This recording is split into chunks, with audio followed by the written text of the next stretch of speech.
Email ను కనుక్కున్నది అమెరికన్లని చాలా మంది అనుకుంటాం, కానీ అది నిజం కాదు. 1978లో శివ అయుద్రైత్ అనే 14 సంవత్సరాల భారతీయుడు ఈమెయిల్ ను కనుక్కున్నాడు. ప్రపంచంలో ఇప్పుడు సుమారు 294 బిలియన్ ఈమెయిల్స్ ప్రతిరోజు పంపబడుతున్నాయి. కానీ దురదృష్టవశాత్తు ఈ భారతీయుడిని ప్రపంచం గుర్తించలేదు. అసలు హోంవర్క్ ను కనిపెట్టింది ఎవరో తెలుసా? ఇటలీకి చెందిన రాబర్ట్ నెవిలే అనే టీచర్. తన విద్యార్థులను శిక్షించాలనుకునే ఆయన ఆ పిల్లల్ని ఇంట్లో కూడా ఖాళీగా ఉండకూడదని హోంవర్క్ అనే పేరుతో పనిచ్చాడట. 1905 నుంచి ఈ హోంవర్క్ ను అందుబాటులోకి వచ్చింది. ఈ ఫోటోలో ఉన్న వ్యక్తి పేరు నారాయణ మేఘాజీ. భారతదేశంలో ఆదివారం సెలవు రావడానికి ఇతనే కారణం. మొదట బ్రిటిష్ వారు భారతీయులతో వారం రోజుల పాటు పని చేయించుకునేవారు. నారాయణ మేఘాజీ ఆదివారం సెలవు ఇవ్వాలని కోరారు. బ్రిటిష్ వారు ఒప్పుకోలేదు. అప్పుడు నారాయణ మేఘాజీ 1881 నుండి 1889 వరకు పోరాటం చేస్తే 1889లో బ్రిటిష్ వారు ఆదివారం సెలవుగా ప్రకటించారు. సెల్ ఫోన్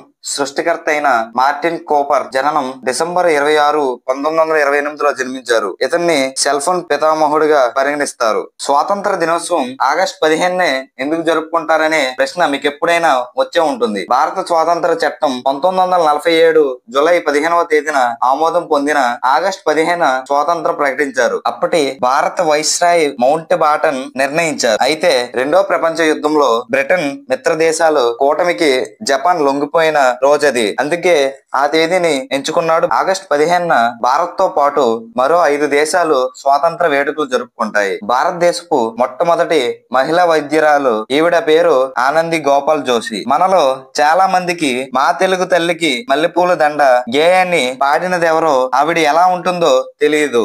ఈ పాట పాడింది టంగుటూరి సూర్యకుమారి. టంగుటూరి ప్రకాశం గారి పంతులు తమ్ముడు కుమార్తె ఈవిడ. జనగణమన రాసింది రవీంద్రనాథ్ ఠాగూర్. వందే మాత్రం రాసింది బాకిం చంద్ర చటర్జీ అని ప్రతి భారతీయుడికి తెలుసు.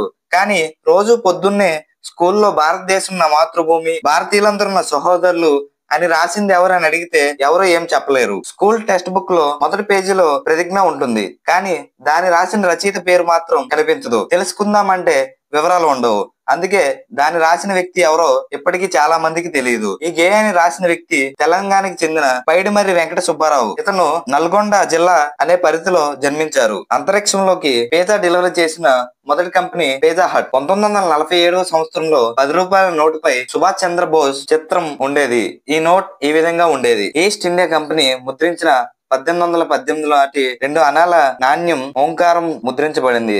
ఆ నాణ్యం ఈ విధంగా ఉండేది. భారతదేశంలో మొట్టమొదటి రూపాయి నోటు ఈ విధంగా తయారు చేశారు. దీనిని 1917 నవంబర్ 30న ముద్రించారు. దీనిపై కింగ్ జార్జ్ వి ఫోటో ఉండేది.